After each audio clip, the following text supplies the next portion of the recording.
evening and welcome to On the Table. I'm Dorothy and I'm here with a wonderful group of Christian women to discuss the issues of the day. Much like we did in the old days around the kitchen table when the kids were in school. The call-in number is 646-595-4784 if you want to call in with a question or a prayer request. Press 1 to raise your hand in the queue. Our contact email is onthetablebc@hotmail.com. Now, we may not all agree all of the time, but isn't that half fun? Different perspectives coming from different experiences and learning from each other. Pull up a chair and join us on this most excellent adventure in the reality of Christianity. Let's see what's on the table tonight.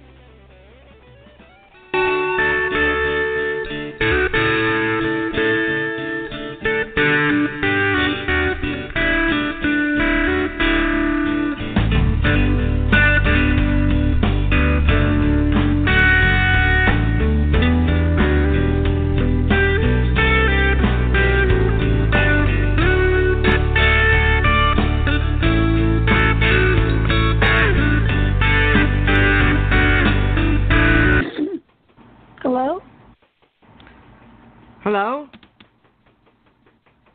Have we lost Dorothy? I think we have. I know the show started. Good evening, everybody. Welcome to the show. My name's Ronnie, and we have Pam with us. Good evening, everyone. There you go. Good evening. And Dorothy's supposed to be here, but I think something's happened. So, why don't we just go ahead, Tim? Would you like to pray? Okay. Heavenly Father, we do thank you for this opportunity to give you praise and to give you glory. And we ask, Lord, that you'll watch over this show, taking care of everything concerned to it, and anything that comes against it, Lord, we ask that, Lord, you will put a stop to it. We ask, Lord, that you'll just help us to speak and to share what's on your heart and what you have done for us down the years. Mm-hmm. That, Lord, it might reach people, that they might know your heart. We thank you and we give you praise, and we ask this in Jesus' precious name. Amen. Amen. Amen. You hear me now? Oh, you're back. Yeah. Yes, you're back. You know, Stuart had trouble with his show last night. Looks like we're not immune to technical difficulties. It's not. Blog Talk Radio, I think. So. Yes, so. All righty. Well, Pam's prayed, so we started. We started without you. Didn't know what else That's to do. Perfectly fine. I'm just here to listen. How's that? We did have Take a it away, spot. girl.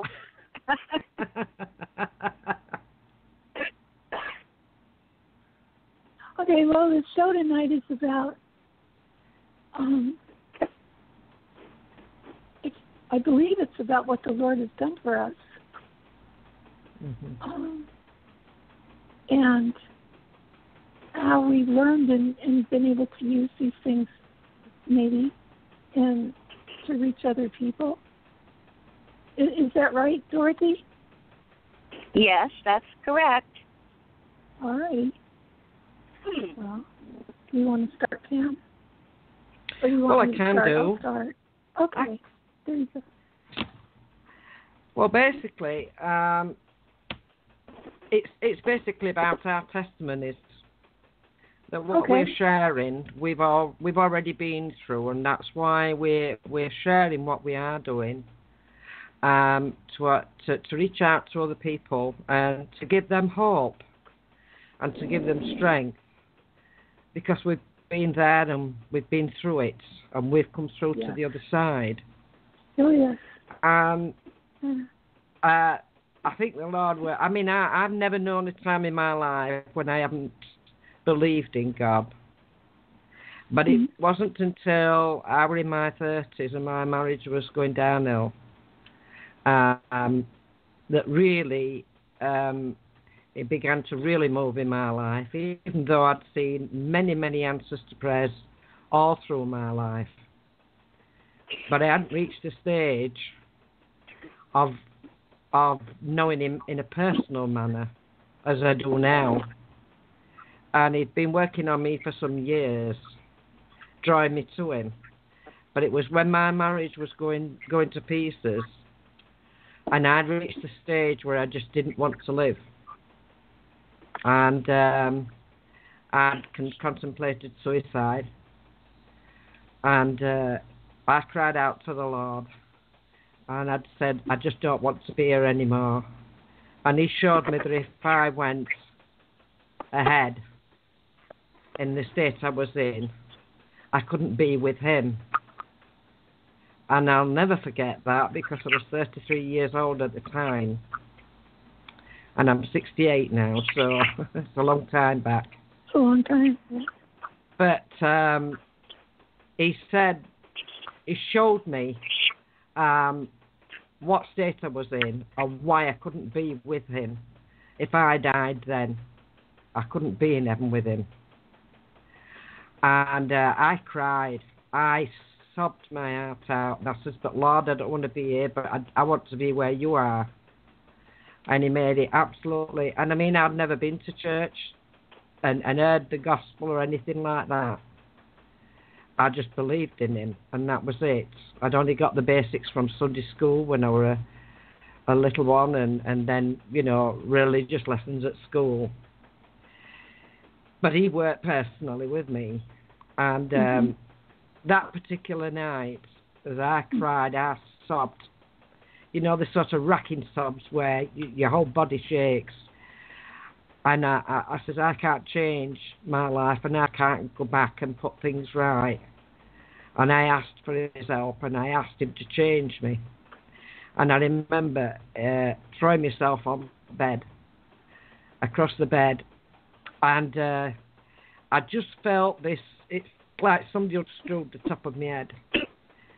And I just felt this like, oh, it's like warm honey. And it poured into my head. And it filled me right down to my toes, right down to my finger ends, right up to the top of my head. And I felt absolute peace. And the sobbing stopped to the stage where it was just, oh, I think Bill Cosby puts it best, you know, sup-supping. But I knew he'd answered. I knew he'd heard me and I knew he'd answered. I hadn't a clue what had happened. I hadn't a clue. And I knew he'd heard and I knew he'd answered. And it was some time after that, and he started drawing me. I knew I had to go to church, and I didn't know where, and I didn't know when. And I told him, I don't care what label it's got over the door. I'll go, Lord, as long as it's got the truth in there. I won't go to anywhere where it hasn't got the truth. And eventually he opened a door, which really is funny. He opened a door through leading me to an old friend. And I weren't sure where she lived. And the Lord led me to the door. I didn't even know what number were on this door, but I just went to this one door, and she opened the door, and I don't know, a most shocked me. We haven't seen in each other in years, and I knew that they'd started going to church because I was in the army at the time, and everyone back on camp had scoffed them because they'd gone all religious, and I said, well, bully for them, and I think you lot could do me a dose of it as well. And nobody ever argued in front of me about it again after that. So of course, she didn't know I knew, and I'd gone in, and a friend were in there, Diana, and she was Diana. I mean, she was full of the Spirit. She, you know, praise the Lord, hallelujah. And my friend didn't know where to put her face. She She thought, oh dear, oh dear. And I just sat there smiling. But it was, I told her afterwards, I said, it's all right. She says, well, we go to church. And I says, well, I know all about that. I said, don't worry about it, because I prayed for them before they went to Iran in the 70s, because they were in Iran when the Shah got deposed. And I prayed for the safety before they went. And I explained what had happened to me, and she explained through scripture what had happened to me. So that's how I knew about being born again. But nobody had told me about it beforehand, so I wasn't brainwashed. And from the marriage breaking up to the divorce, which I thought was normal the way it went on, apparently it was a very nasty one. And then the custody of their kids, losing our home, losing my dad, and then the kids getting beaten up, then having to move again. And it just went on and on and on. And the Lord saw me through it. And round about the time when the pit strikes were on in Britain, when Margaret Thatcher started shutting down the pits here, we were in a house that was very damp, very cold, and with no coal, with no money. In fact, the kids would pick up coal as they were walking the streets and bring it home in the pockets so we could have a fire. We would burn anything, cardboard, books, papers, old shoes, anything just to keep warm. But we, during that dark time, even though it was bitterly, bitterly cold, we saw miracles. And as the kids grew up, we saw miracles. The promise that God gave me right at the beginning, that He would provide for us as a family. But, He can't provide if you don't have a need. And the kids look back on them times and they remember the miracles. I mean, I could tell story after story after story. And I don't know if Paul's listening in tonight. He said he was going to do. But, times where money's appeared from nowhere on a branch of a tree, a bush rather, when we've had no money for food, and Paul's come running in, Mum, look what I found, and it was cash. You have a money tree? Well, we thought we had that day. And he come running in. We'd got nothing in cupboard. And he come running in. Of course, I dried the money out on the radiator and then ironed it and went across to the shop, and that provided our meal for that day. Yeah. And another time where we had no coal, and I prayed and I cried and prayed, and then a brother from local fellowship called, and he patted me on the back and he says, God will provide. And after, I said, I know he will, and he went. I said, and I dropped to my knees and I cried, and I just said, Lord, I know He means well, but that is not keeping my kids warm. And that night, Peter went back up home, and he's there praying up and down his house. Lord, you've seen what state they're in, Pam and them kids. You know they need help, they need your help. And the Lord stopped him dead. He says, you've got coal in your coal place, you provide. And he just stopped dead, and he says, okay. And he called the pastor, who was always in bed for 9 o'clock. And the pastor went up, and they filled some bags, and they brought him down to our house. And for the first time in weeks, we had a fire. And we all just sat at the sofa in front of the fire and just looked at it. It was hysterical, really. But I've story after story after story like that. It's when it's the hardest, it's when it's the darkest, that He can show you what He can do. And I know, like, I think you said it, Dorothy, last week, where you fell asleep holding God's hands. And so did I. And it's real. It literally is real. I just couldn't sleep because I was just sobbing. And he held my hand overnight. He sat on the bed, he held my hand overnight till I fell asleep. Time and time again he's done that. It's real. You know, I think it's been described as you can't see the Holy Spirit, but you can see the results. You can't see the wind, but you can see the results. Just because you can't see it doesn't mean to say it isn't real. In fact, there are things that we can't see that are more real than what we can see. Yes. But it's only until you experience them that they become a reality to you. And this is what we've done. We've gone through things and we've experienced a real, living, loving, ever-present, ever-merciful God. And this is what we're sharing. That is only a portion, a tiny portion of my testimony. Just a tiny portion. Oh, yeah. Well, that's beautiful. That's beautiful. The Lord, He will never leave us or forsake us. Amen. I stood on like that. Like the Bible tells us. Yes, and you know, I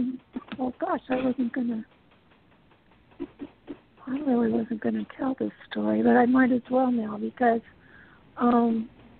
I started going to church when I was a little girl. I was raised in a very dysfunctional family.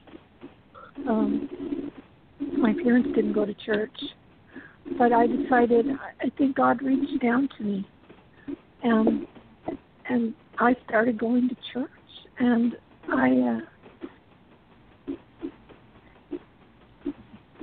am I allowed to talk about this on your show, Dorothy? Why not? Well, if it's your experience. Right. Oh, gosh, it's so horrible, though, you know, but, all right. So I started going to church, and I accepted Christ as my Savior, and I just loved the Lord. I just loved the Lord. And I served God. As a kid, I was 9 and 10 and 11, 12, 13, and I was serving the Lord. And about the time I turned 14, my dad started sexually abusing me. And he told me that it was okay because people in the Bible, that God allowed people in the Bible to do this with their daughters, so God didn't look down on it. And because I hated it so much, I started to hate the Lord. So I rebelled, and I went for years and years and years that I was so angry that this had happened and that God had allowed it. And throughout all that time that I was angry and reaching out for other solutions to try to cope with what I was coping with, you know, everyone, you know, the Lord was, I believe the Lord was still there. He was still there, and He was still protecting me. And it wasn't until I got up into my early 30s that I started thinking about the Lord again, really thinking about the Lord again, and started searching for Him again. And that's coincidentally the time I met my husband I'm married to now. And I had gone through the broken marriage. I went through, you know, of course I grew up and married someone that was abusive to me because that's what I knew. And I'd gone through all those things. And then I met my husband, and we started going to church, and we started to see each other and date and do things the right way, the godly way. And we eventually got married, and we started coming back to the Lord. And just to make this very long story a little shorter, I'll just say that as I started coming closer to God, I did realize that the Lord had never left me. He never left me. Amen. Through all of that. He was right there with me. You know, it could have been so much worse. than it actually was in my life. And I'm going to cry. He was always there. He sustained me. I think that's the best way that I could put it, is he sustained me through it. And he's just been so merciful to me and so loving to me, and he's helped me so much. And I know that I might have trust issues or things that, but I know the Lord loves me and took me through it. And I didn't die, and I didn't kill myself, and I didn't go through some of the things that other people go through. And I just believe it was all from God. I just believe it was because God was with me. So I'm so thankful to him. I'm so thankful to the Lord because he never stops blessing me. To this day, he's never stopped blessing me. And I've gone through some really hard times in my life. And he's never, ever left me. One time, I got skin cancer. I grew up in California, and I have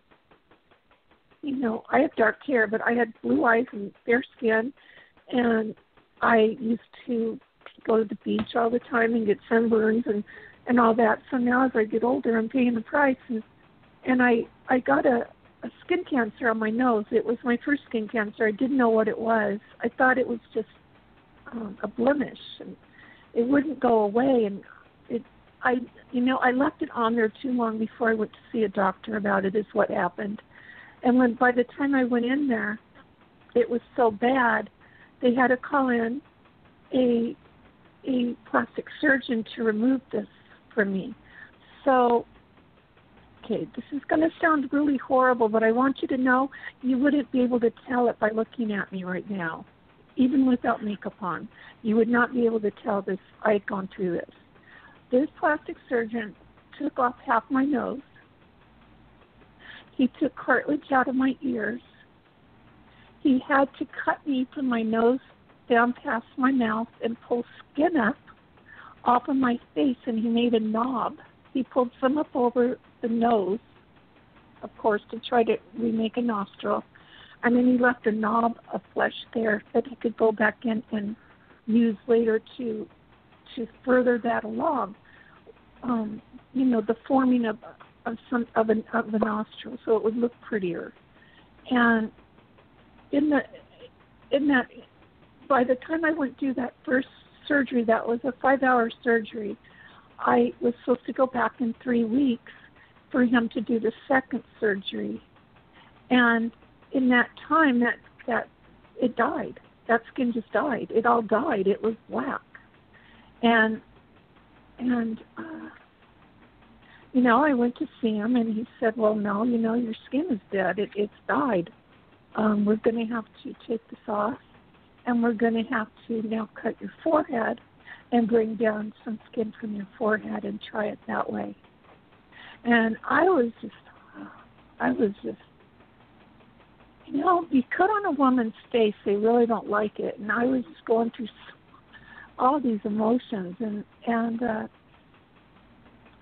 I had a lot of people praying for me, and my church was praying for me, and I have a lot of relatives that go to churches, and they were praying for me. There was a lot of prayers going up for me, and I woke up one morning, and I walked in. It was the week I was supposed to go back in on that Friday and get and have that taken off and restart it. And I woke up, and there was this little pin prick of pink in the middle of all of that black. And I just thought, So I didn't think too much of it, but the next day I woke up, and it was a lot bigger. And by the third day, when I got up, it would always happen overnight. It was so funny. I would wake up in the morning, and I'd run in to look, and it would be even more. And so I called my doctor up, and I told him, my nose is starting to turn pink again. And he said, no, it can't do that. It won't do that. you have to come in and we have to take this off, and you know what, you have to come in tomorrow to get your my lab work done so I could go in for the next surgery. And I said, well, all right, and I was a little bummed out about that, but I went ahead and I went in to see him the next day, and this doctor he took a look at me, and he just sat down on that stool. I remember he just plopped down on the stool, and he said, I don't know what to say. This doesn't happen. And I said, well, this is from the Lord. I've had a lot of prayers. I started telling him, this is from God. And he said, well, it's a miracle. It is a miracle. And I said, well, it's from God. It's from God. My God is healing this. And, I didn't have to have that other surgery. I mean, I had to have other surgeries done to correct, to make a nose for me again. But I didn't have to go and have my forehead cut and all of that. And, oh, gosh, the Lord was just with me through that whole time period. And I'm not trying to take up all the time, but I just have one more thing. When I did go back in for my next surgery, it was at a hospital again. And it was to go in so he could take that knob of flesh and use it to form my nostril and my nose and make it look pretty. And then I went in, and my husband sent me that time with my mom. My mom took me to the hospital, and my husband was at work. I really missed him that day. And I was scared, and I just had been through so much. It just seems like I'd been through so much, and I was a little nervous. And they wheeled me to outside the operating room, and they left me in the hall. And I had not cried through any of this. I had never cried. And I was laying outside in that gurney, and I started to cry. I just started to cry. I felt so overwhelmed. I started to cry. And all of a sudden, this woman walks around the corner. She didn't have on any, white. She didn't have on doctor uniform or anything. It was just street clothes. And she came right up to me, and she said, why are you crying? Are you letting the enemy enter into your thoughts? That's what this woman said to me. I think she was my angel. And I said, I think I am. And she said, well, I think you are too. You just stop and just pray. And she walked away. And to this day, I think the Lord sent her there to give me comfort. And so I started to pray, and I quit crying, and my surgery went fantastic. And so I think out of all of that, I think that the Lord, I was able to show the Lord, or I wasn't able to show the Lord, but the Lord showed himself through me to this doctor and to his nurse, and to the other people that were involved with that cancer with me. And I just praise God. I just praise God. He's always there. He's always there. Amen. At our darkest, he's right there for us. So. Amen. That's awesome. People. What'd you say, Dorothy? You bring up an important point too when you were telling us about your childhood traumas. Mm-hmm. Is it God didn't send someone with a golden chariot to take you out of the situation? No, he didn't. He worked with you through it. Well, he got me through it. He did get me through it. And, you have to understand I was a young girl, and I had an immature mind and a new walk with God, and I just couldn't handle the thought that God would want someone to abuse me like that. That hurt me very deeply. I love my parents. I love my dad. So that really hurt me in a lot of ways. But I just feel God was there and kept me from hurting myself out of it. And you know now that what your father said was a lie. And yeah, I realized that what my father said was a lie.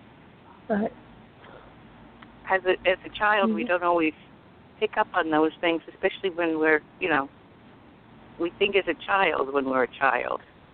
You think you're a child when you're a child, right?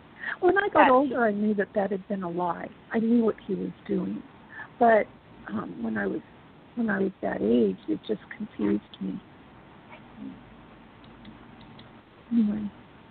Wow. And our Roz is here. Just a couple. Hi, Roz. Hi.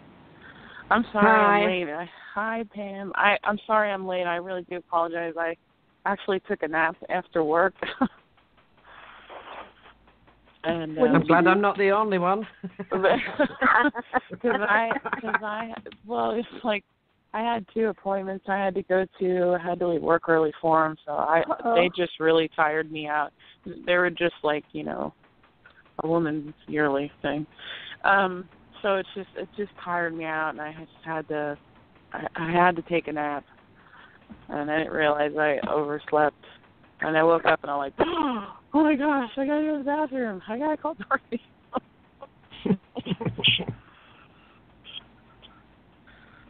But you two are just amazing women of God, and it's interesting how the enemy attacks early.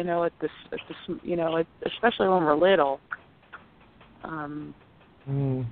Because apparently he may know something, and he tries to destroy us there and turn us from God. And it just seems like God, I think he sees who we are inside. Amen. Yeah. So he knows that even like with Job, he knew that he would never turn, but he just let the enemy do what he was doing anyway. Not that he liked seeing it, or that he wasn't there, or anything like that. It's just I think all of us probably at some point could have turned away and just dropped your hands of it. And just fed into whatever fed into whatever we were going through, and just walked that way and stayed in that direction. But it was like something inside, you just kind of know that you belong to him. I mean, everybody belongs to him, but I guess some people maybe can feel it more than others. It's funny you should say that. Growing up, I've always said to folks growing up, and they used to think I was crazy, and that I used to wonder myself, but I used to say, I'm not of this earth. I don't belong here. And that's from being small. But also from being small, it were like, if there were a bully on the street, they always used to aim for me, So no matter whether I was on the street or at school, or even when I left school, I was guaranteed to get beaten up. So that is what I've often wondered about, But the enemy knows and tries to put you down before you can get up. Yes, I agree. Well, he did that to Jesus when you think about it, and to Moses when you think about it. Yes. I'm not saying we're on the same level, if you know what I mean, but the fact that the enemy goes against God's kinfolk, if you like, is people. And it does it in many ways. And, I mean, we've seen a lot of it today where people are being damaged to try and separate them, to break the spirit. And then you know what? You see other people and you think, wow, their life seems so perfect. And I do that too. Some ways, I mean, maybe it is, but it's like they think that they'll just go for the ride and never call upon him at all. You know, and just kind of, it's like, I don't know. But I know I thought to myself, wow, you know, why couldn't I have that? I think they all have at some time. Yeah. I was going to say that. I think so, too. Yeah. I know I have. Yeah. Yeah. I think that's why the story of Job is such a blessing. I mean, the bit that always gets me is where it starts off, where you get the picture behind it all, is where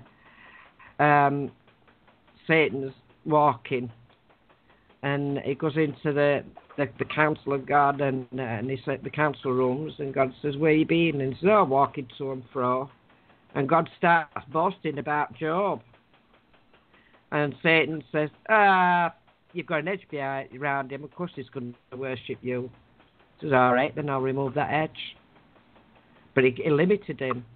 Because he was so confident in Job, he limited him. And when I read that, and I said, you know, Lord, I hope you don't boast about me, if that's what Job's going to have gone through. I used to say that, you know, oh, don't boast about me. But I did find that an encouragement. What else? What impressed me in the book of Job is how fast his friends were to condemn him. I mean, yeah. Obviously in their own heads they thought they were being helpful, but really, you know? But don't we get that in church? Yeah. See? And I'll be honest, I mean, I've been on the same line as anybody else, because it's the first thing you think of, isn't it? It's the first thing you think of. And because we're not looking behind at the bigger picture, we're not saying, Lord, what's happening here? Having our eyes open. We were lucky when we read Job. I mean, Job didn't know until God pulled him up. But we've got it written down for us, for our instruction, for our admonition, and for our encouragement. We get the picture behind it. You see, a lot of people say to me, why does God do this? And a lot of people don't realise that we live in a cruel world. We live in a world that Satan runs. Yeah, and he's only got a limited time. Yes, yes. But all evil comes from him. But then, you know, God says, "Come to me." And if people don't want him, well, they're opening themselves up. I mean, you serve one or other, and if you reject God, well, then Satan's your master because he's the god of this world. And he takes no prisoners. Not even them who worship him. He takes no... When he's finished with them, he'll wipe them out. He'll not show no mercy to them. Not now or in afterlife. There'll be no promise of rewards in afterlife, no matter what, because he's a liar. And who can trust a liar? They think that they're going to be well looked after by him, but they're not. They'll wipe them out. And then he's got eternity to torment them. And I think they're so deceived. It's sad. It is sad. It is very sad. It's very sad. God created hell for Satan and his demons. He never, ever created it for man. But man chooses to go there. But they're being deceived themselves. Yeah. So do they really, really want to go there? Because, I mean, that's what I'm saying. It really... Because if they say, oh, well, it doesn't exist, you see. No, all that rubbish, it doesn't exist. It's all rubbish. Because it makes it easier for them. It's like Jesus said. They don't want the truth because they don't like the truth. That's why they won't come to the truth. how can you not like the truth? I mean, that's. I can't. It's pride, isn't it? It's pride. Right. You've got to exactly. Is that what you said? It's pride. Understood. Yeah. Yeah. Okay. That's why Satan fell. Yes, that's exactly how Satan fell, through pride. Yeah. I just couldn't Is that imagine what you a life think is not wrong loving with him. people? I can't imagine a life. You're right. You know what? You're right. It is pride. Mhm. I just can't imagine. I mean, I went through a lot of abuse with my dad when I was a kid. I mean, he starved my brother and I. I mean, he locked us in closets, and we were just little kids, and I was just a mess. But I knew in my something in the center of me knew this isn't like what life's all about, and And then the abuse started with my mom when I moved there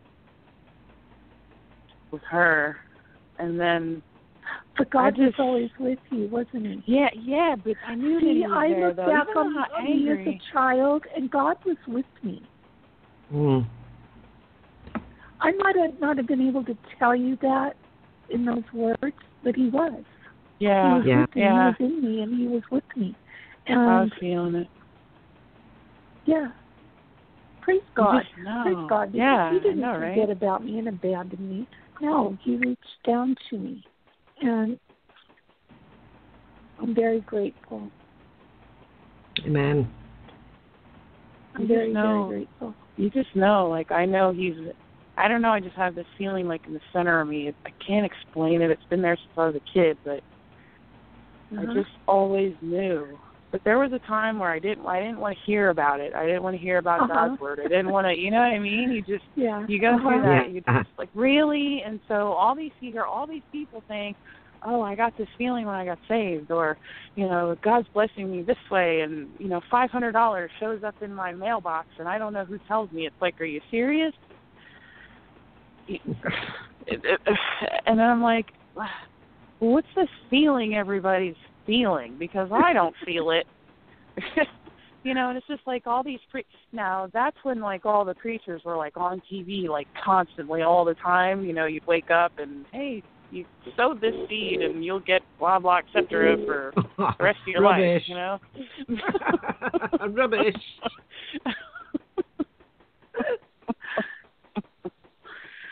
But and even then I was just like, what are these people talking about?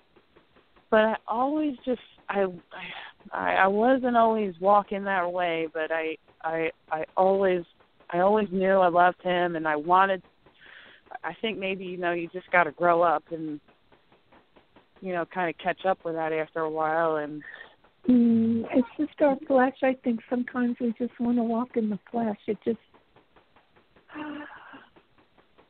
that's how it was with me. Now I just wanted to do what I wanted to do. Well, I was mad at God for a long time, but yeah, I don't do that anymore. I pray I don't now that I said that, because Satan, I know, is probably watching us, but I try very hard to stay close with the Lord. He's always. I'm not saying I'm not a sinner. Please don't take me wrong. But I'm just so thankful that someone loved me that much. Are you talking about your husband? Or no, I'm talking about God. Because okay. I really don't deserve. I really don't. My husband, I'm thankful for his love too. But no, God has been very loyal and merciful towards me, and so I think after Patrick died, I think that's when I started actually identifying when the flesh wants to go one way and you want to go another. And I think that I'm understanding that term a lot more now, I think, than I ever have in my entire life. The term of backsliding? Is that what you're talking about, or?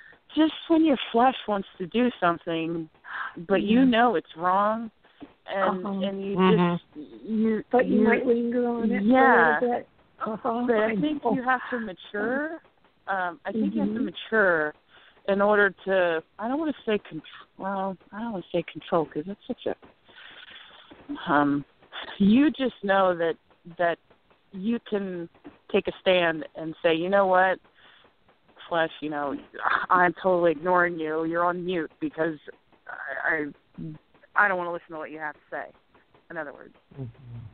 But when you're in your 20s or something like that, you don't understand that. You just kind of think it's like everyday life. You're just going in that direction. You know what I'm trying to say? I'm understanding the separation of the flesh and the spirit now. That's what Yes. It's maturity. It's all about maturity. Yeah. Like growing up, you've got to go through your teen years. Yeah. And you've gone through it well, I'm older, so you've gone through that so many times. Sometimes you recognize if I do something once, I might let it go. If I think, I'm not saying if I do something, if I think something once, I might let it go. But if I think about it twice, I start to pray. I try to start to pray nowadays because in the past, if I kept dwelling on something, I might eventually sin. So it might lead me into sin. So I try not to do that any longer. Now, one of the books I read that's helped me a lot was written by Hannah Haddad, and it was called Mountain of Spices and Hinds Feet in High Places. Well, the Hinds Feet in High Places is the first one, and then the follow-up is Mountain of Spices, and it's where it's written about a Christian's walk, basically, and all the flesh, fight, envy, and all that are like relatives, and she's dealing with the relatives. And one day she's walking, she's outside, and the shepherd walks past and says, "Come and join me." Her name's Much Afraid, and the shepherd says, "Come and join me." But as her name says, she held back.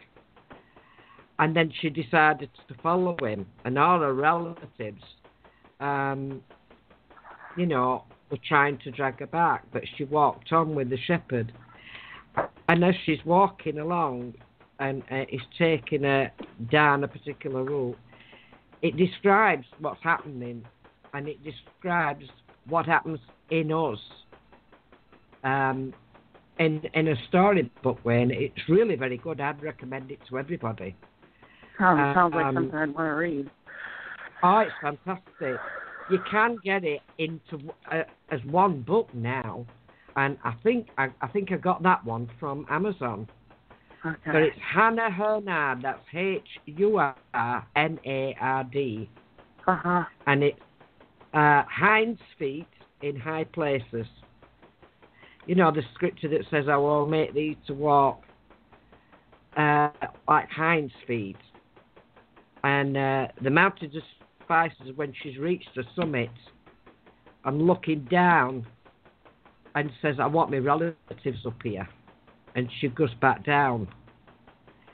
And one of the areas on a journey up was called there were sea of loneliness, and the other one was the where she was going up the mountain after she went through a forest, and there were it was foggy, and there were like thunder and lightning and that, and she had two companions, and one was called Sorrow and Suffering, and they walked with her, and she was outside one day because they found this hut. She had to listen to them and said, "No, we've got to rest here overnight." And she was outside the hut, and she was picking up pebbles. And as she was picking up pebbles, she was remembering all the blessings. And I remembered that once. And I went to the coast, and I bought a bag, and I bought some pebbles, and I put them all in this velvet bag. And I gave them to my friend who was going through a hard time, who'd also read this book. She recommended it to me. But when she'd gone through this forest of tribulation, that was it. And when she'd gone through the forest and she started going up the mountain, she was really weary. And the Lord showed her and moved the fog to one side, that the sun was still shining above the fog. The shepherd showed her that. And I always remembered that when I'm going through some troubles, to count the blessings, and that no matter how, whether I can't see or not, the sun is still ruling above it all. Very, very good book. Very good book.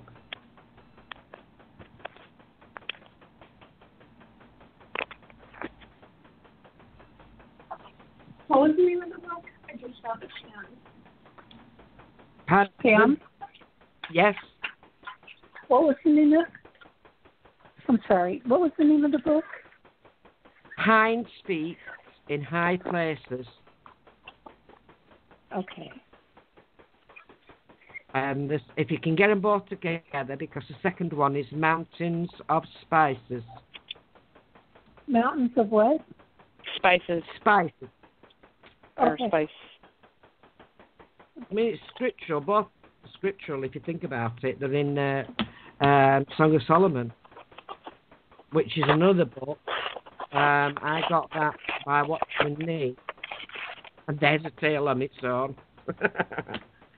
I'd been asking the Lord and saying, I don't understand this book at all. What does it mean, about these teeth and the sheep of Gilead and this nose? And the Lord told me to go and get Watchman Nee's book on the Song of Solomon, and had to catch the bus into town to the Christian bookshop. And I took ill on the bus on the way down. I started getting a migraine. And by the time I got to the shop, I literally couldn't think. And I could only just see. And I'm walking around the shop, and the assistant said, "What do you want?" And I says, "I know what I want, but I can't remember the title." And I was determined not to leave that shop because I knew I was being attacked, and the answer that I've been looking for would be in that book.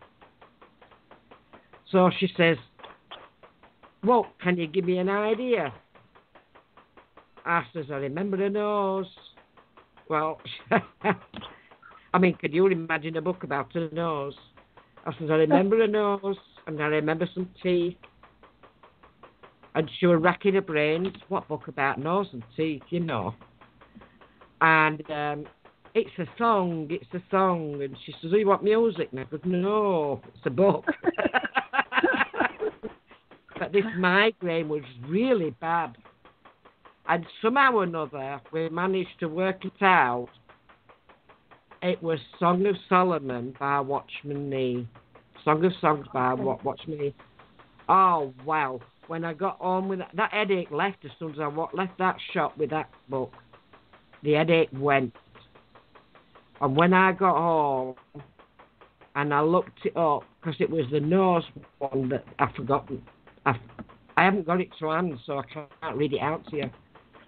And because I kept getting the same portion about the nose all the time, and I didn't understand what the Lord was trying to say. And he was talking about discernment, that I'd got discernment. But he spoke to me a lot through that book, a lot, and blessed me. And it's a lovely book because it shows how much he loves us. That's his love story to us. His love speech to us as the bridegroom. Beautiful book. But some of the sayings in it don't make sense to us as Westerners, which would make sense to a Middle Eastern person. So when Watchman Nee did that book, and he wrote out what it were meaning, it made it that much more special. And one of them was where the east wind were blowing upon his garden.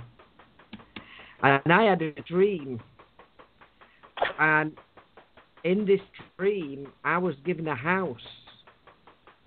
And at the back of this house, because I love gardening, and at the back of this house, there were like two enclosed gardens. And one was a herb garden and one was a flower garden. And it were all walled in at the back. And I loved this house. So when I read it about in Watchman Nee's books and in Song of Solomon, I was understanding then what the Lord was saying to me of what I was going through. And an easter wind is a dry wind, it's a hot wind, it's one that brings, I don't know, a dry period into your life. But when it blows, as you come through that, it's like the perfume of your maturing and your responses to him are a sweet fragrance to him. And it really blessed me. It really blessed me. Oh, amen. I really love this. Oh, absolutely. Absolutely. I don't think we have an idea. I have not seen or hear. What's the saying now? Have you got the Bible quotes up, Ronnie? So I have not seen nor heard what the Lord has got in store for us. We can't imagine it, put it that way. As a paraphrase, you cannot imagine what He's got in store for us. It's beyond our imagination. And I think sometimes we just have to stare at Him when He's got His arms spread out on that cross and say, how much does He love you? And He put His arms up, spread them out, and He said, this much. I just know He loves us. He really does. Yeah. Mm-hmm. And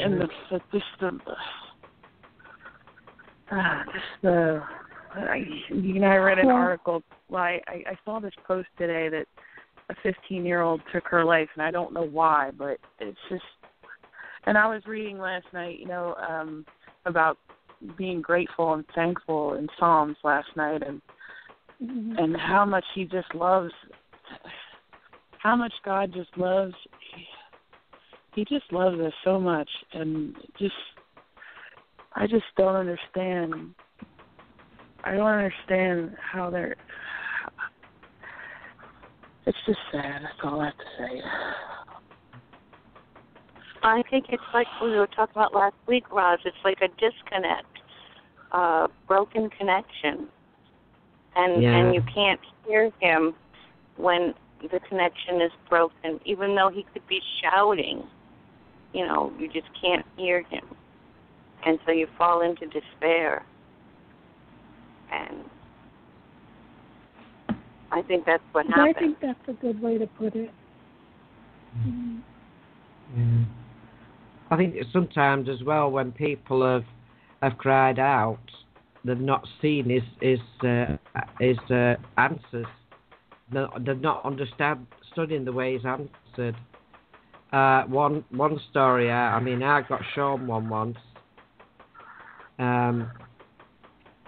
where a drowning man drowned and died, and he went and he stood before God and he says, why did you send me out when I asked you? He says, but I did. I did. And you refused it. Story. Yeah. I understood. Yeah.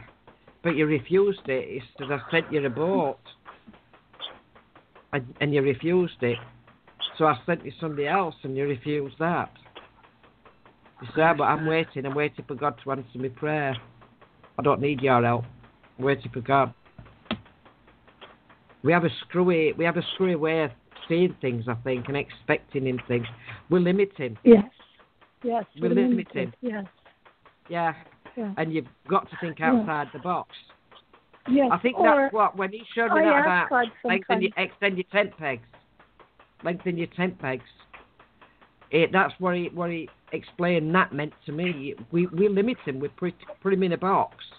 And we should extend his tent pegs. We should extend it and open up to impossibles. Because with God, nothing is impossible. And I think the more you learn about the supernatural and all this dimensional business, these different dimensions, I think the more that brings it home how nothing's impossible with him. No. But we limit it by having a narrow tunnel vision. No. I think sometimes when I don't know what God wants or I'm praying about a situation, I know there's been so many times I've just told the Lord, I'm not even embarrassed to say this on the radio, but I just told the Lord, make this so abundantly clear to me what you want me to do, because I don't see it. I'm not getting it. I don't want to say I'm stupid, but I'm not understanding. And the Lord will. He's very faithful. Oh yes. So, and then that portion of there's some things you don't understand till you come out of them. Yeah, I always ask him to confirm it in the mouths of 2 or 3 witnesses as well. You ask what? I ask him to confirm it in the mouths of 2 or 3 witnesses as well. Yes, I ask for confirmation a lot too. Yes. Yeah. Uh-oh. I always think of him as this. He has this huge frying pan. He just needs to hit me over the head with sometimes.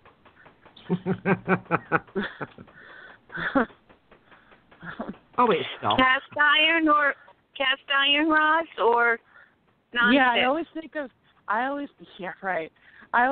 it as an iron pan, just like a heavenly. It's like, all right, Father, just me, because you have to hit me over the head with this huge frying pan in order for me to get it. Yes. So that's me. I know we have free will, so I'm free willingly say, just hit me over the head. That's cute. That's cute. I must think I'm a nut. Oh, goodness sakes. Here comes Kristen again. Oh, no. Says one here with square back at the head. You just learned to ask for wisdom instead. Wow.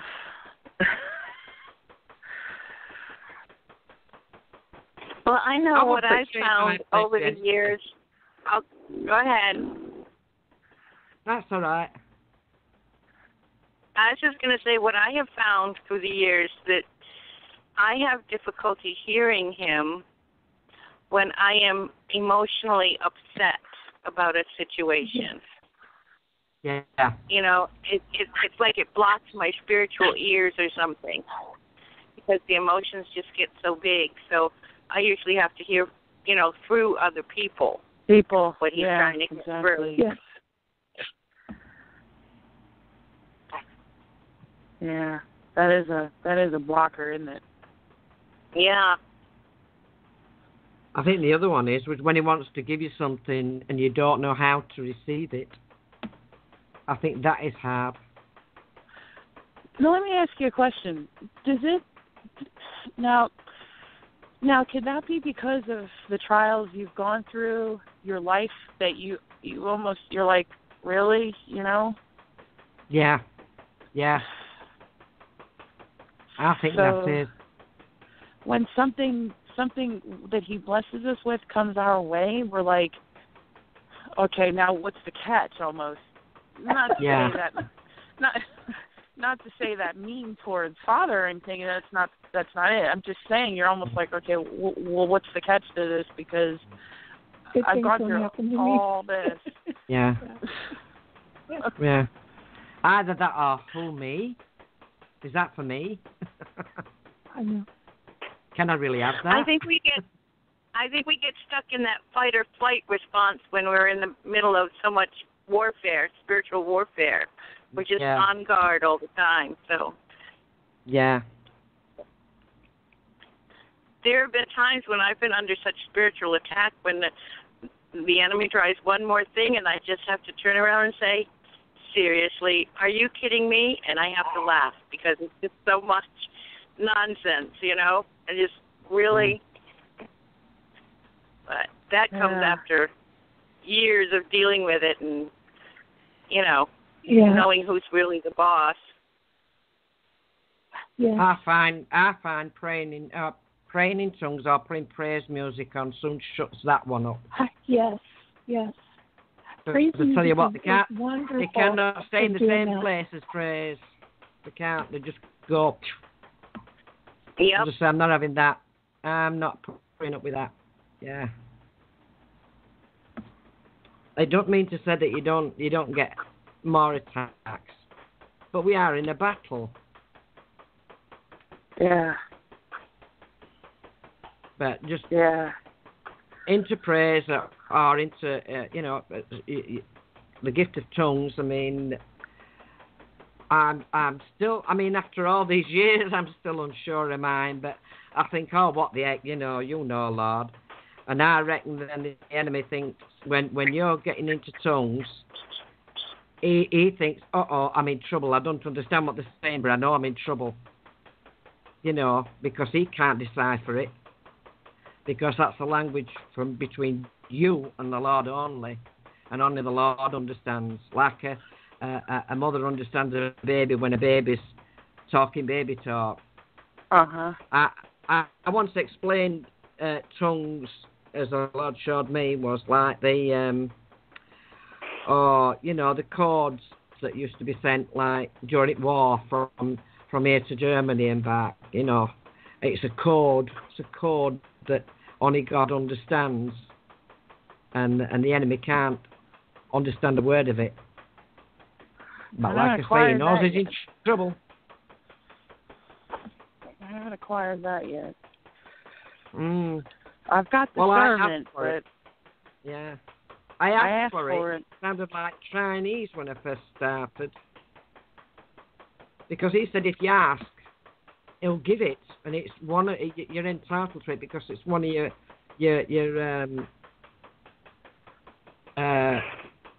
warfare gifts. It's one of your gifts. Right. No, I get it. I've asked him. Yeah. Well then, have to hit me over the head with it. Well, as my pastor said, you open your mouth and you start speaking. It don't matter if it sounds gibberish. Mine sounded like Chinese when I first spoke. I know I dreamt that I was doing it. Yeah. But I've asked, and it's just like, again, here's that frying pan thing coming in. Mm-hmm.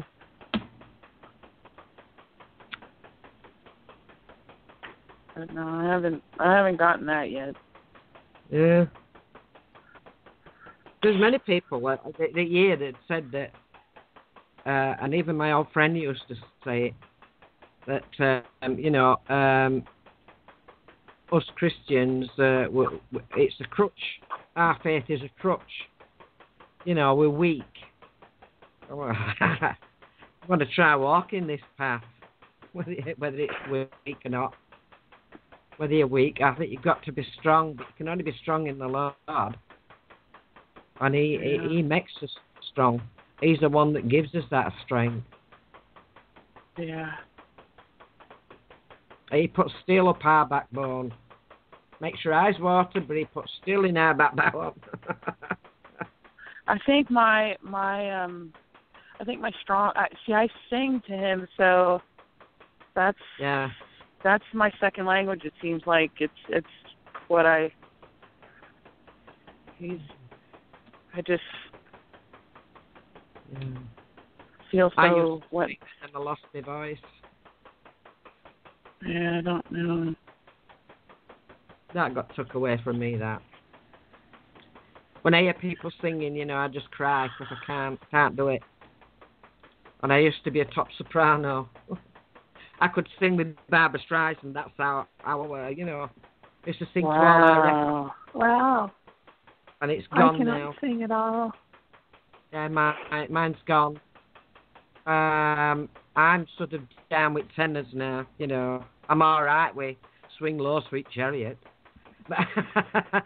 And that was an anaphylactic shock through an allergy.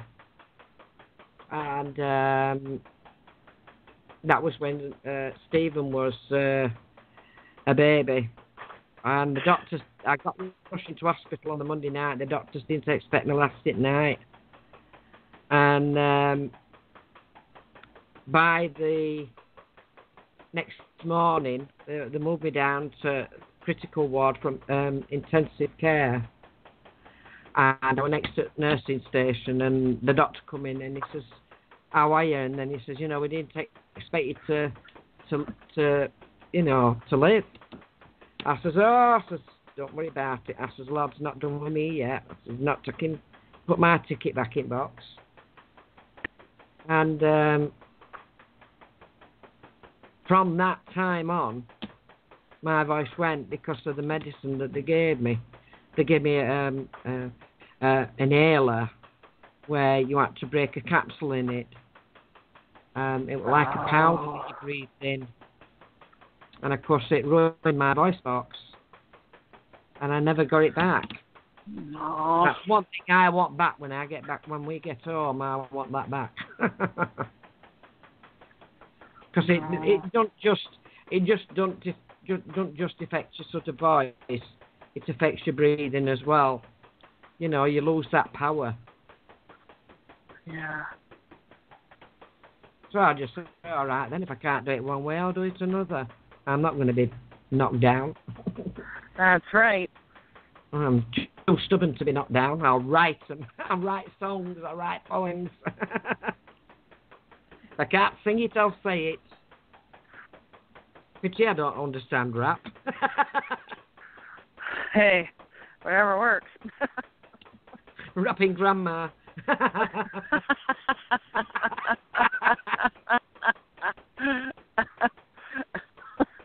Yo, man. That's great. There goes, hey, Dorothy, there's your new intro.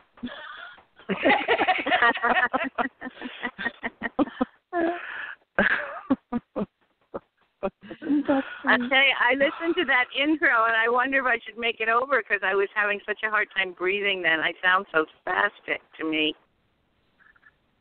No, Dorothy, you did my intro, and it sounded the same. It sounded really good. So don't worry about that. Okay. No worries. I really like it. I do too. Yeah, I do too. So yeah, I guess we've all been through the ringer. Yeah. Life's just got a way of doing it, doesn't it? I don't know what people that don't know the Lord, how they. Well, I guess I do know how they cope. I guess that's why there's such a big drug use in the world today. They don't, do they? They don't cope. That's the point. Yeah, they just, I don't know. It just seems I remember so one day. sad. Sorry. I just remember one day my coworker was just crying, and she's like, "Why doesn't God hear me? Why doesn't this? Why doesn't that?" And it's just like, I promise you, He is there. I promise you, He's here with us right now. He says, where two or more people are gathered together, He's in the midst. He is right here with you, going through it. And I'm an emotional person, so I pick up on their stuff, and then I start crying, and it's just like, oh my goodness, I wish you could feel what I feel, and it's like, Father, give it to her, show her, you know, that you're there, that she's not alone, and you know, just it's because you feel it, it's running all through you, you know. Even though I went through what I went through, I know darn well he was there, and I still felt his love. It's just like Dorothy said, your emotions just get in the way. But when someone's sobbing like that and they're pouring their heart out, and you know, you just want to, Father, show up and show out, show her, you know, and it's just, you know, just show her. Because even though I went through what I went through as a kid, all of us, you know, like I said, man, we lived up on a sandwich shop when I was a kid, and I was starving. I was so starving one day. Oh my gosh! And I don't know how I got out of my bedroom because he locked me in there, and he wasn't home. And I went downstairs, and the back door to the sandwich shop was open, and I saw meat sitting there, like lunch meat, and I grabbed it and ran upstairs. And oh my gosh, I was so hungry that day. You know, he was the type of person where he would have milk with his cereal and make my brother and I eat water with ours, you know. It was terrible. But it was, and we were so skinny. I mean, we had the black circles under our eyes, you know. Oh, yeah. So it's like, it was just, I get so angry at people that abuse children that I don't know if I forgive them sometimes, because it just still makes me so angry to this day. And I know that God wants me to forgive people, but it's just so hard to forgive someone that's hurting a child. You know, it's, for me, it's just so hard. I couldn't imagine to my son. Oh my gosh, I love my son so much. I love his just life, and I just couldn't imagine anybody hurting him. I am constantly amazed at how many children are being abused. And I know social services messes up a lot, but the fact that we even need social services is very troubling, you know, because I've seen both sides of it, the good and the bad, you know, and it seems to be wounded children everywhere. I don't know if it's just because I've been dealing with wounded children since forever, you know. Yeah. In my 20s. No, wounded children are everywhere nowadays. Yeah. They're everywhere. It shocks me. It does. It shocks me because I think, we're living in the year 2017, and look what's going on. But maybe it's just a sign. I don't know. Anyone that can hurt a baby, a child, is,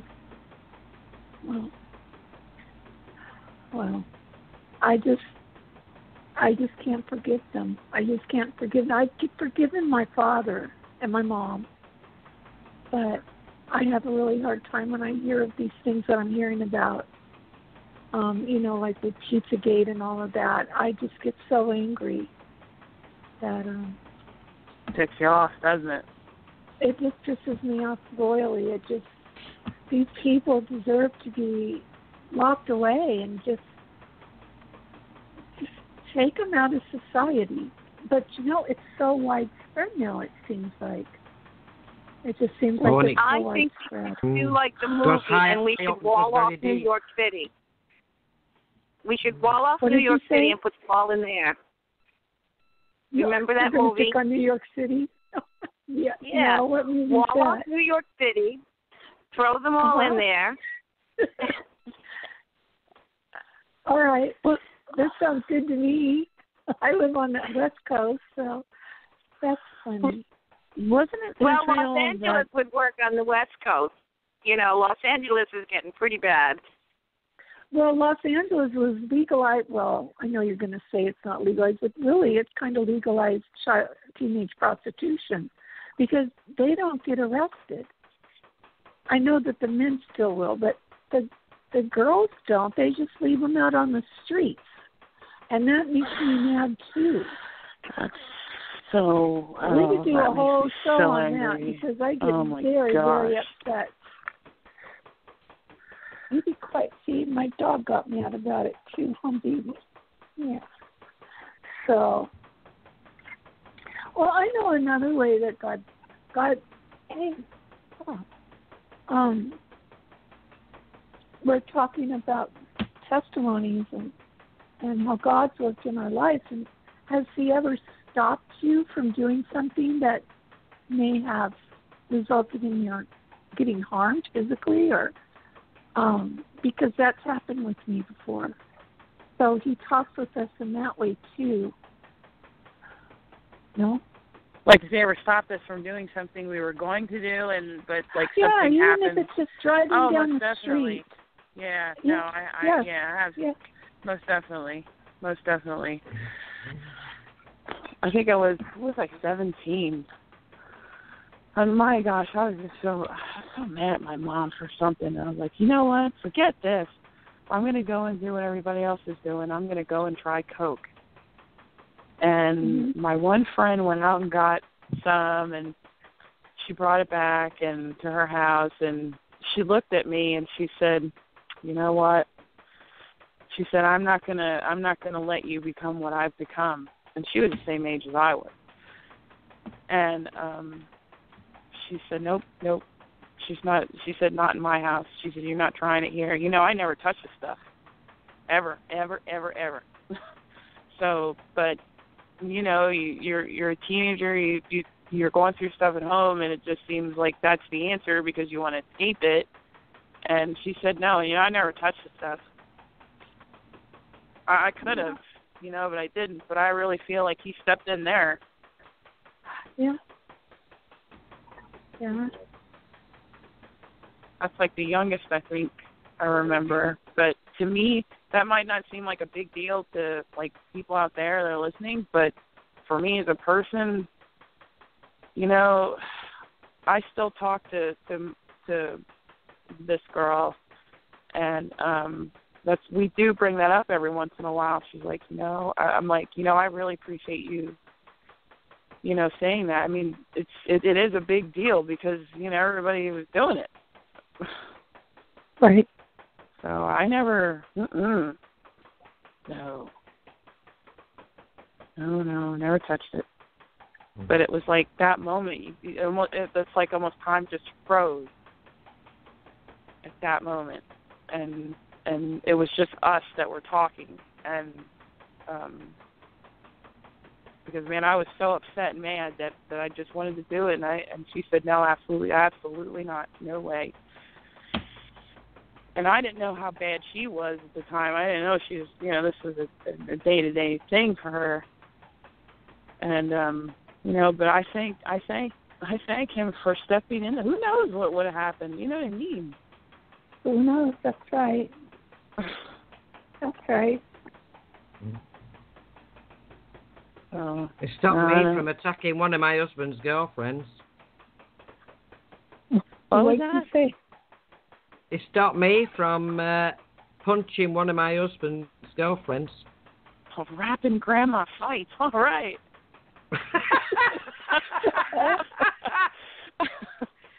Oh, I'm a mean dude.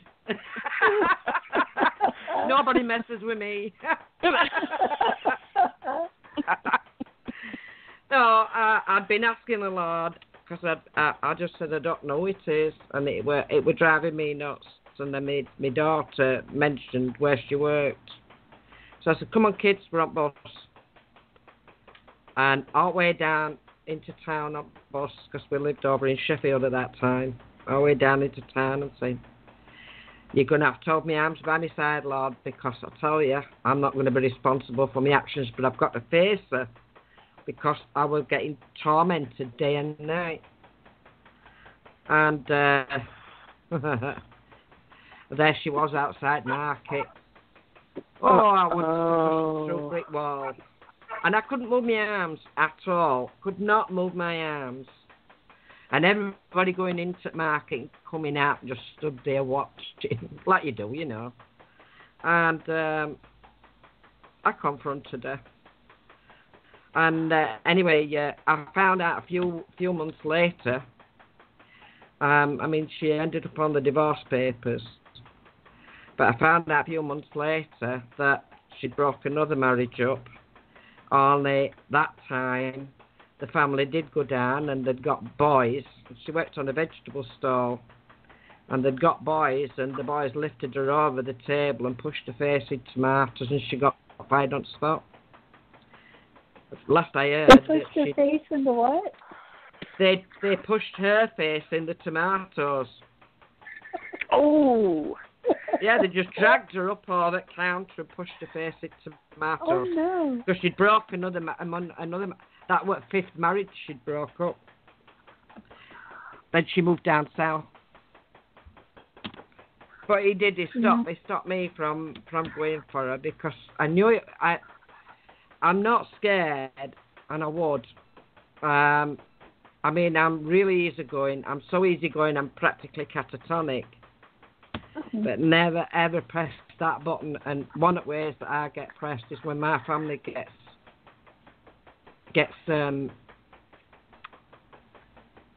suffers for it, or if somebody calls me a liar. Oh, you know, if they do that and they keep saying it, the button's gone. I don't see anything. Yeah, but she was bound to get it sooner or later. Oh yeah, yes, but she you'd see sure mine, was. a lot.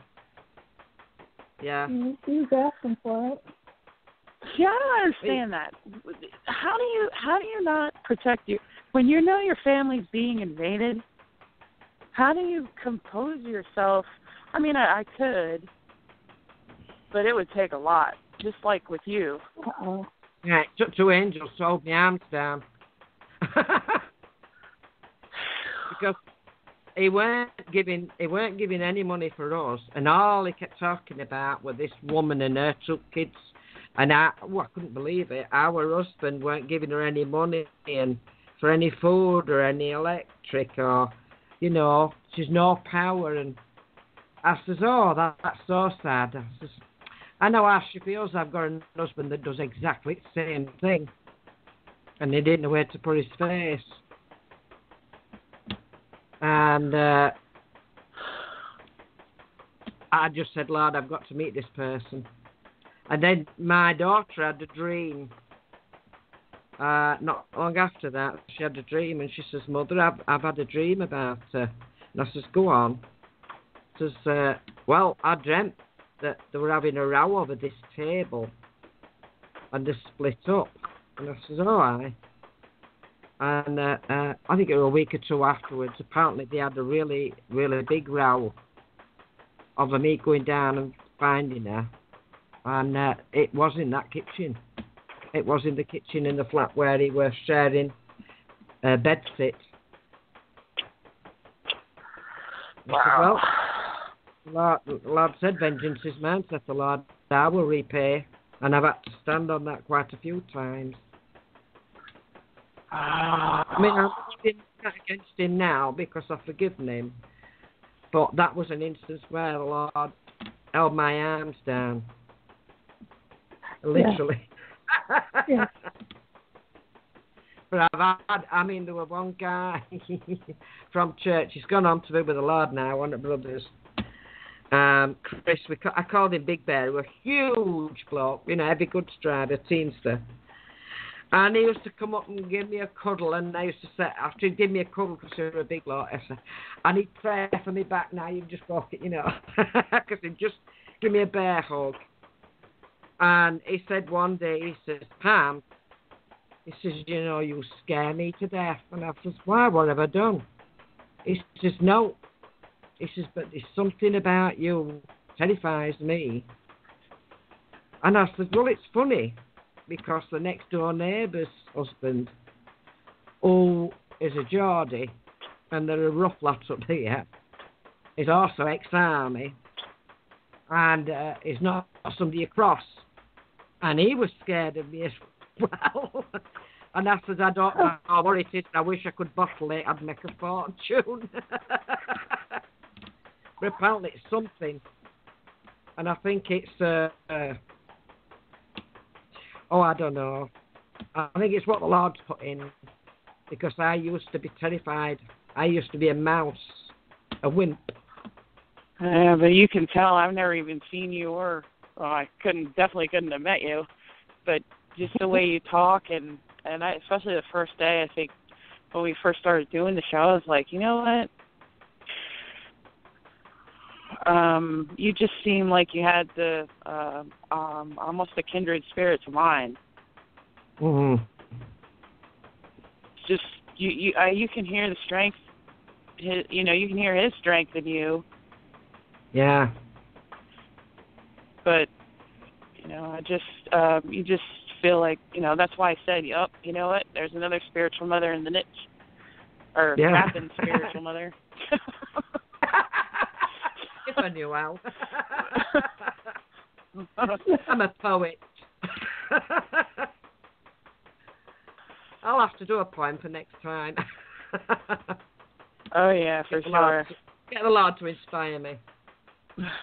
I used to work as a dinner lady, and I were always writing poems, and just as the Lord showed me stuff. And I was walking on. I had to walk through a park to get to the school where my daughter was, and my son. And I'm walking through that, and I saw a frog that had been squashed. And by the time I got round to school, I went to the school office and I said, quick, give me some paper and a pencil. She says, why, Pam? I says, quick. I said, I've got a poem on my mind. 6 verses, all about a squashed frog. Oh, boy. I wish I could find it. Yeah, go look for it. I have no idea where it's gone. We've moved. I must have moved a dozen times since then. But you never know. Yeah. I've got one about the rose, and that one went in Christian Herald, that, and I never saw it in print. But I've still got that one somewhere upstairs. And that was when I used to, before my ex left house, I used to go to church twice on a Sunday. And I would walk in, it was 4 miles away, and he wouldn't let me have car. And I says, well, I'll walk then, And I would set off and walk. And then which fine going there, but coming back, it were all uphill, so it was like, double the distance coming back uphill. And I would do that on a Sunday morning, and then again on a Sunday night. And in winter, it were hard because it was coming uphill and it were icy and slippy. But this particular day, it were in summer, and I'm walking back up the last hill, and I stopped at this garden because this talks loud up and down.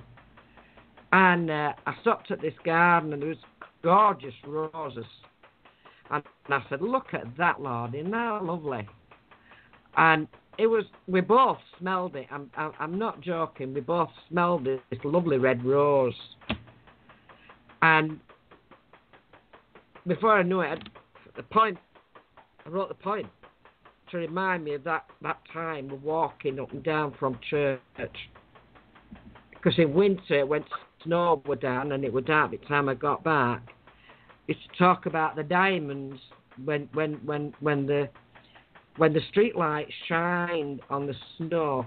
It was like looking at thousands of diamonds or walking on diamonds. Absolutely, I can see it now. Absolutely gorgeous. I used to say it, that gorgeous, Lord. It's like we're walking on a street filled with diamonds. Little things. It was just the little things, but I talked to him all the way there and all the way back, and it was lovely. And I'd end up writing poems about it. Wow.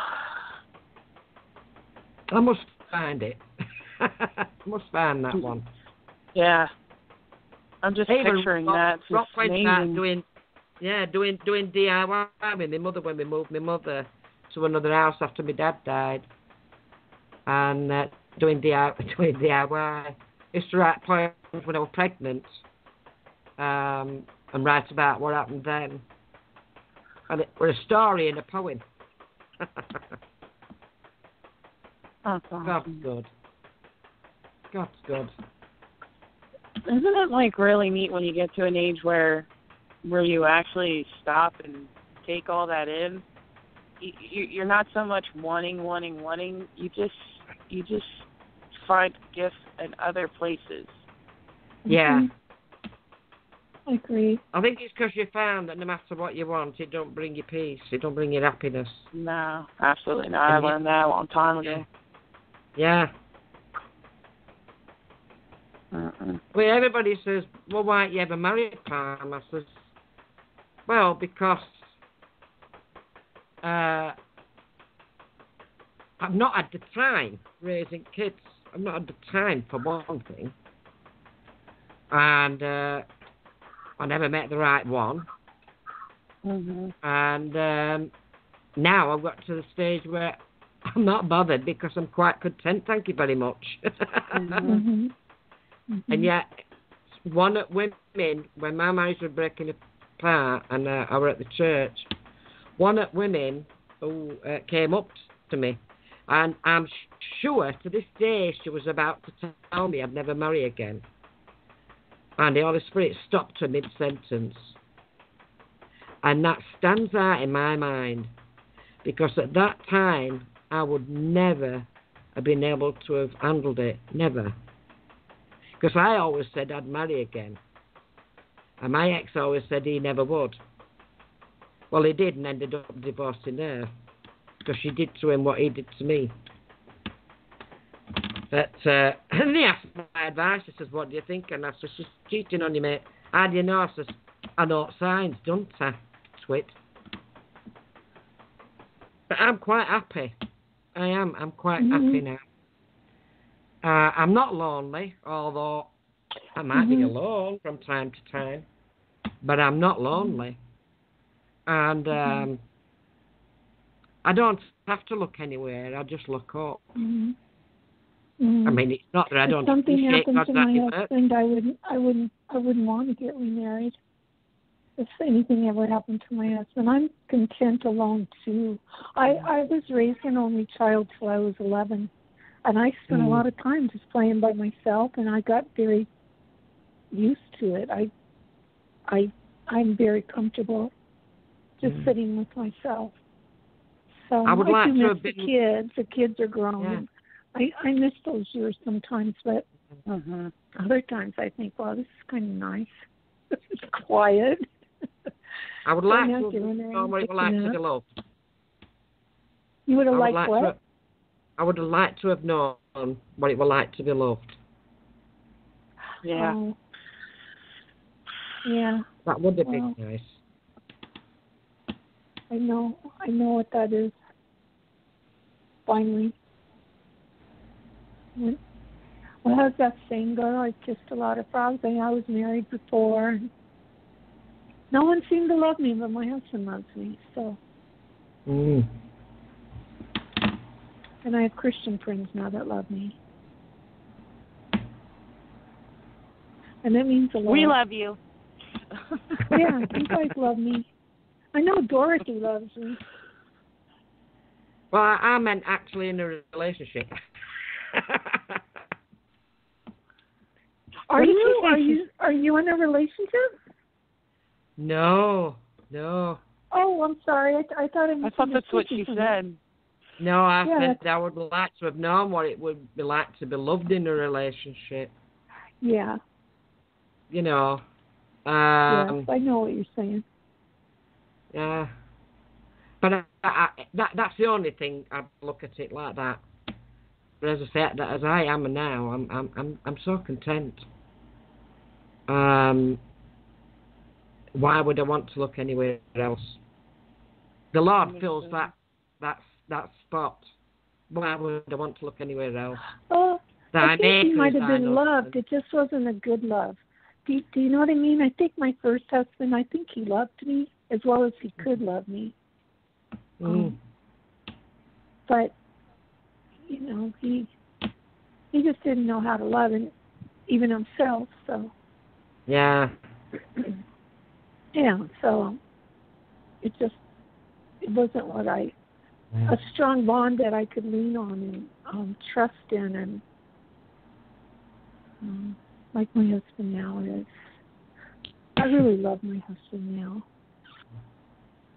I wouldn't swap my place with anyone, though, I'll be honest with you, and I wouldn't change a thing. Yeah. I'd have missed all them blessings. I think God gave my husband to me. I do.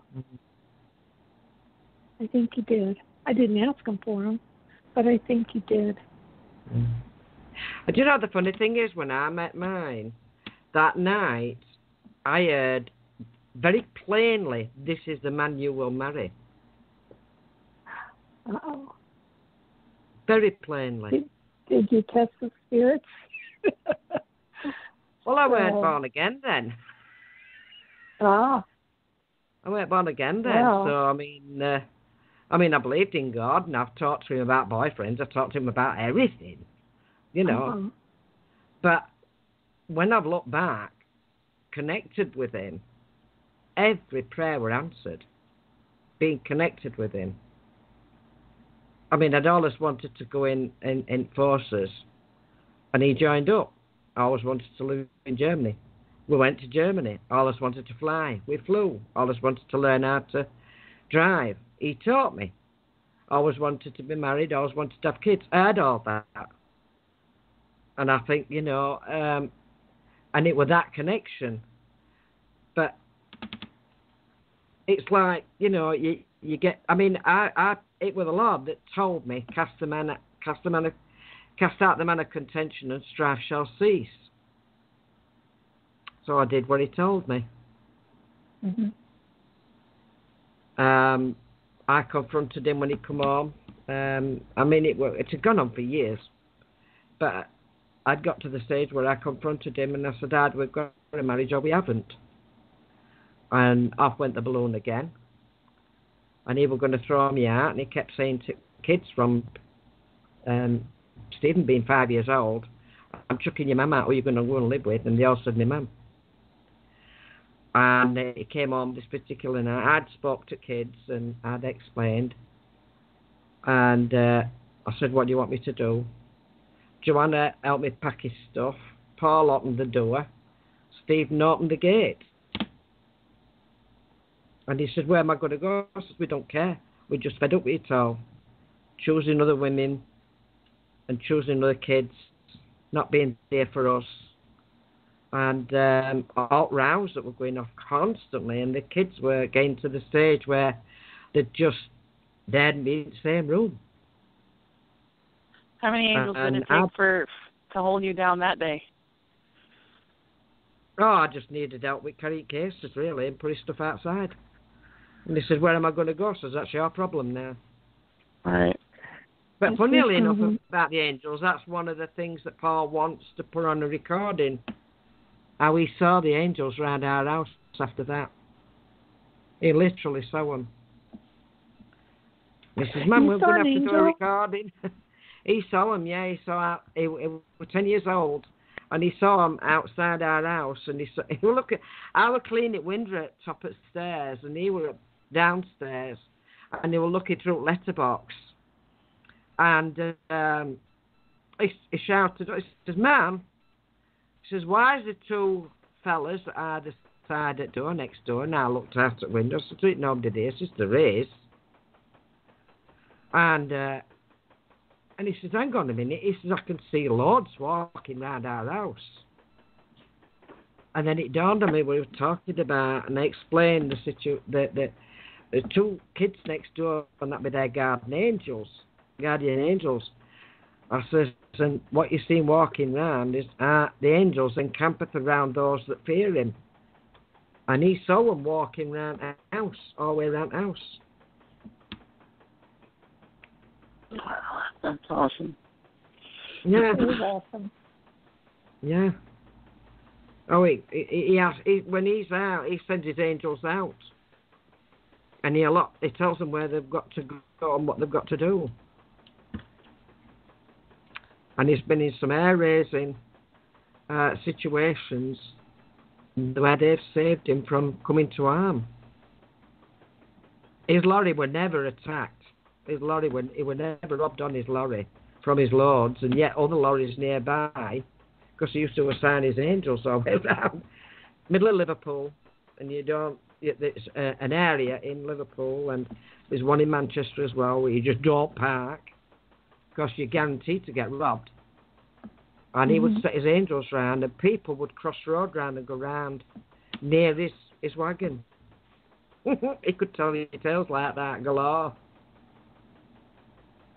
They were terrified to come near his wagon. Huh.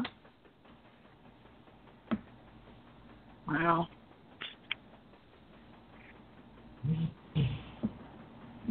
Different times on the step, huh, Dorothy? Yes, it is. So, do we have some you're closing still thoughts? here, Dorothy.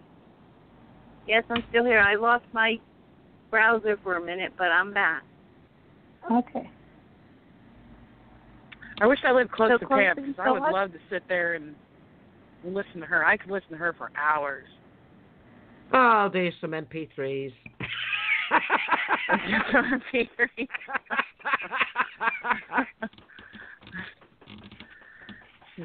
Oh my gosh, both of you. I mean, I could sit and just listen to your testimony just for, my goodness. I'm thinking about just as a quickie, because I'm just watching The time glory myself of God here. is so wonderful. I hope that this reaches people that they can hear, and they can hear the testimonies, and they can hear the things that God will do, and how much He loves us, and that's what I hope for. Yeah. I just don't know how to make it in this world without the Lord. You can't. There's no way you can. No. It must be very scary. It must be very terrifying, I would think, to live in society today like this. It's just so much worse than it used to be even. And we're even closer to Jesus coming back, so. Yeah. Yay! We're going home. We're going home. We're going home. And I never could. So I couldn't relate with you on that one, because I just cannot hold a tune. But I do sing to the Lord still, and my husband tells me he likes it, so I do it. Most people tell me to be quiet. If I forgot the words, the Lord used to say, preach up first song on Sunday morning, and so there you are, you've got the words now. Literally, it would be the first song up to sing on a Sunday morning. And I did this word inside, and it's you can finish that song now. There you go. Well, it's got humour. Oh, you woke up, baby, have you? I'm glad you joined us, Roz. Thanks. I apologize again for being a little late there. Oh, no, don't even worry about that. I'm just glad you showed up. And Pam, Dorothy stuck around. I get to get off the phone and go cook dinner. I get to finish my laundry. I'll let the dogs out and go to bed.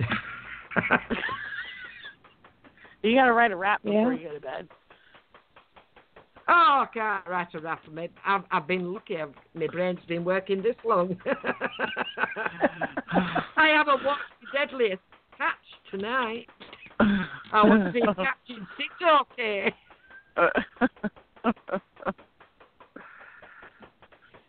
We love you too, Dorothy. I miss Phil.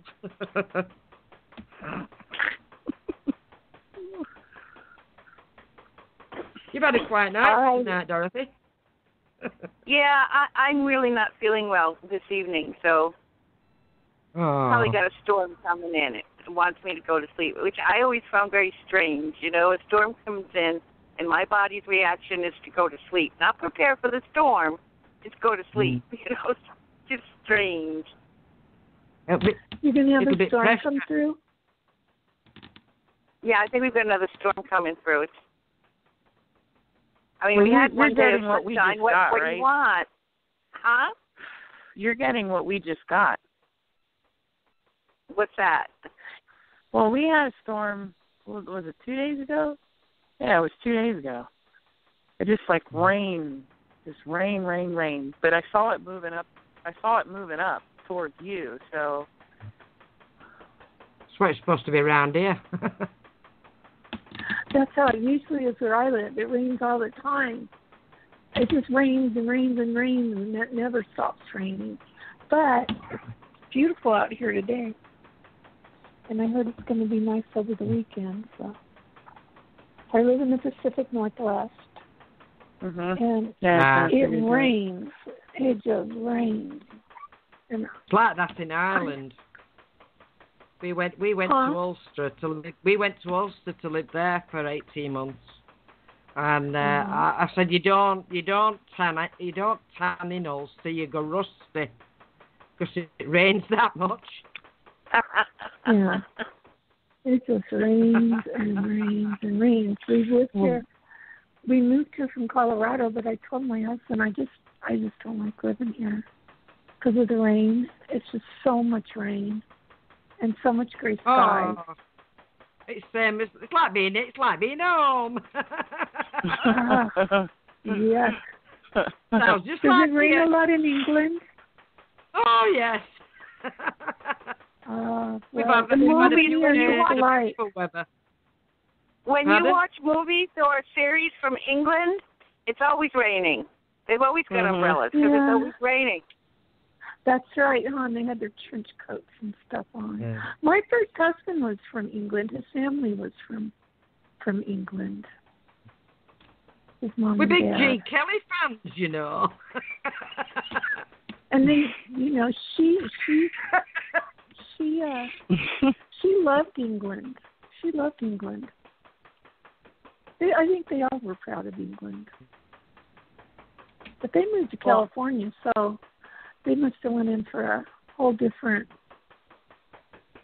attitude.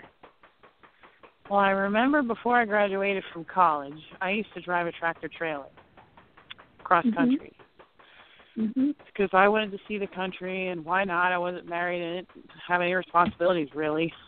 And I remember it never failed. One time, I used to go up to Seattle a lot, and it was always raining, but it never failed. At around 4:30, 5 o'clock, the sun always poked its head out, and then before you know it was gone.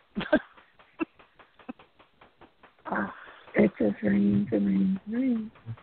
Rain.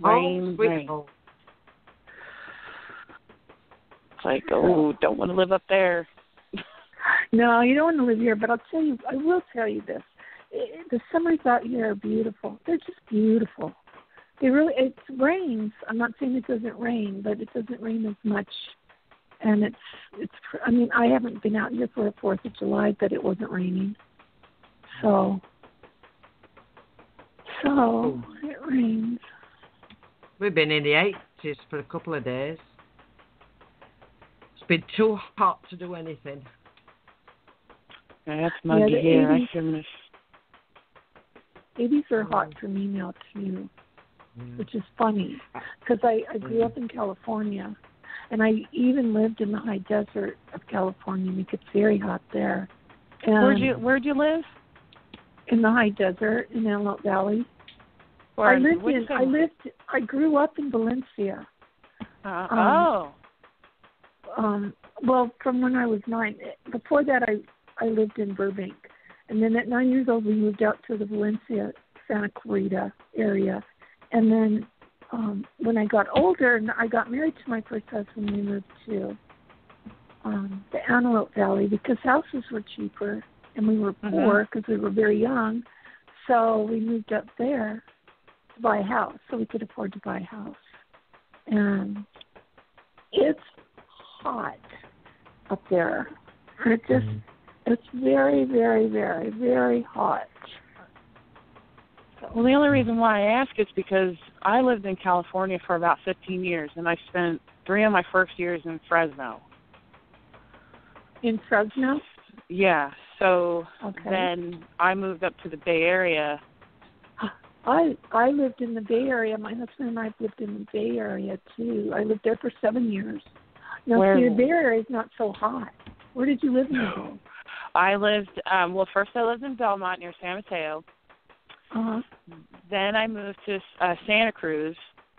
Uh-huh. Oh, I like Santa Cruz. Because I wanted to be by the beach. Uh-huh. And I wanted to be able to go to Monterey. I mean, that was great. Yes. And then I spent the rest of the time, I had bought a house up towards Fairfield. It's called Sassoon City. It's right on. I know exactly where Sassoon is. Okay. So I exactly lived in where Sassoon. Is. Yeah, so I lived in Sassoon. And we had our house up there. So I mean, you know. It gets warm out. We're running out of time, girls. It might be time to say goodnight. All righty. I'll say good night. Good night. Good night, everybody. Have a nice week till we meet again. Bye. Good night, everyone. Father bless. God bless. Father bless.